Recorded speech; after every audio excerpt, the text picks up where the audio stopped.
Bonjour à tous et bienvenue sur notre chaîne où aujourd'hui je veux vous apporter des informations et des nouvelles positives pour contrebalancer les nouvelles négatives et les opinions pessimistes avec lesquelles nous sommes bombardés de tous côtés chaque jour. Oui, nous avons la criminalité et la violence au niveau national. Mais les pires se trouvent au niveau international, où les pays se font la guerre les uns contre les autres, et les pays qui devraient être un exemple de développement et de progrès pour nous, tels que les États-Unis, la Russie et la Chine, sont devenus une menace d'un holocauste nucléaire mettant en danger la vie et l'existence mondiale. En plus de cela, il y a des individus qui souffrent de la faim ou de la malnutrition et qui ont un accès limité aux soins médicaux, tandis que dans d'autres nations, certaines personnes vivent dans l'abondance et le luxe. Cette situation donne lieu à des migrations de masse qui entraînent le chaos, la discrimination, l'exploitation, ainsi que de nouveaux troubles sociaux et des problèmes supplémentaires. Pourtant, nous nous trouvons au milieu d'autres problèmes mondiaux critiques également. Voici une liste de quelques-uns d'entre eux.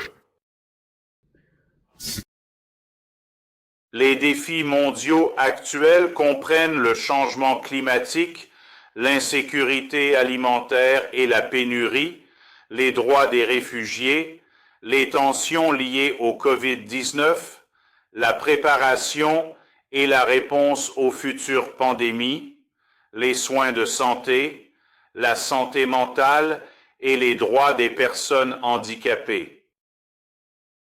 Les droits des LGBTQ, la justice reproductive, les lois relatives au viol, aux abus sexuels et autres abus envers les femmes et les enfants, l'égalité des genres, la cybersécurité et la corruption politique qui entravent la résolution ou l'élimination de ces problèmes sont des sujets importants à prendre en considération.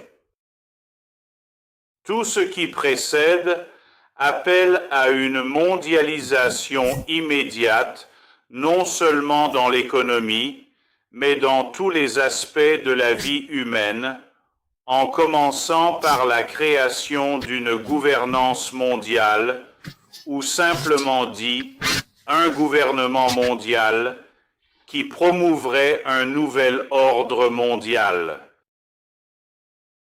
Cette idée a été soutenue par de nombreuses personnalités célèbres. Par exemple, Herbert George Wells, plus connu sous le nom de H.G. Wells, un célèbre écrivain et romancier britannique qui a vécu entre 1866 et 1946.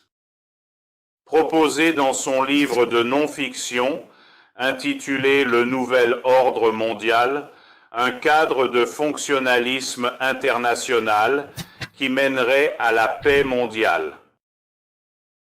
Dans son livre, il affirmait que pour y parvenir, un gouvernement mondial socialiste et planifié scientifiquement devrait être formé pour la protection des droits de l'homme.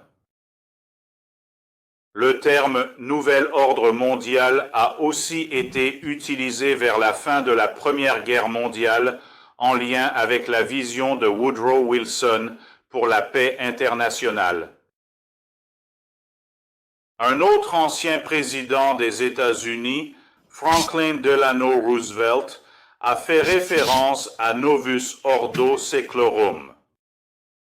Le grand sceau des États-Unis, qui peut être retracé jusqu'à l'Antiquité, est inscrit avec des références à l'âge d'or augustéen, un concept de monarchie universelle divine mentionné par Virgile, un grand poète romain antique, dans son écrit sur l'âge d'or augustéen.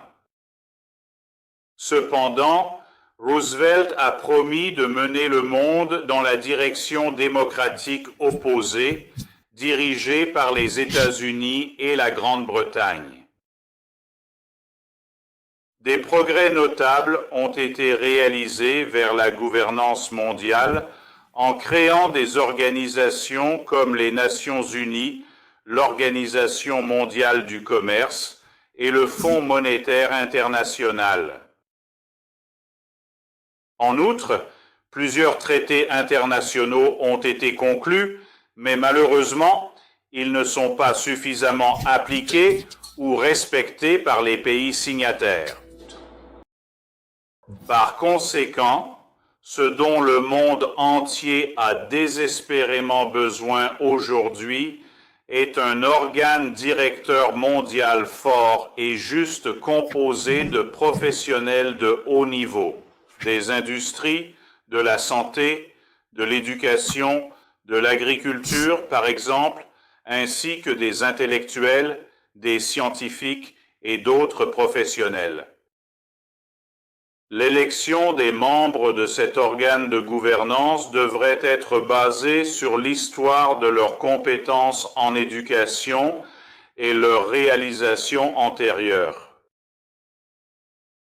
et pas seulement basée sur des principes démocratiques ou populistes. Bien sûr, pour y arriver, il faudrait instaurer un conseil électoral spécial. Ce que nous appelons aujourd'hui des pays devraient être désignés comme des territoires supervisés par des gouverneurs élus par l'organe de gouvernance mondiale. Cependant, les électeurs locaux devraient être évalués et avoir le droit de vote en fonction de leur comportement et historique. Par exemple, serait-il juste de permettre aux prisonniers ou à ceux qui participent ou sont liés à des activités illégales de voter? Qu'en pensez-vous? Veuillez écrire vos commentaires ou opinions sous cette vidéo et abonnez-vous à notre chaîne pour voir plus de nos vidéos informatives et passionnantes. De plus, veuillez cliquer sur j'aime si vous avez apprécié cette vidéo. Merci beaucoup de regarder.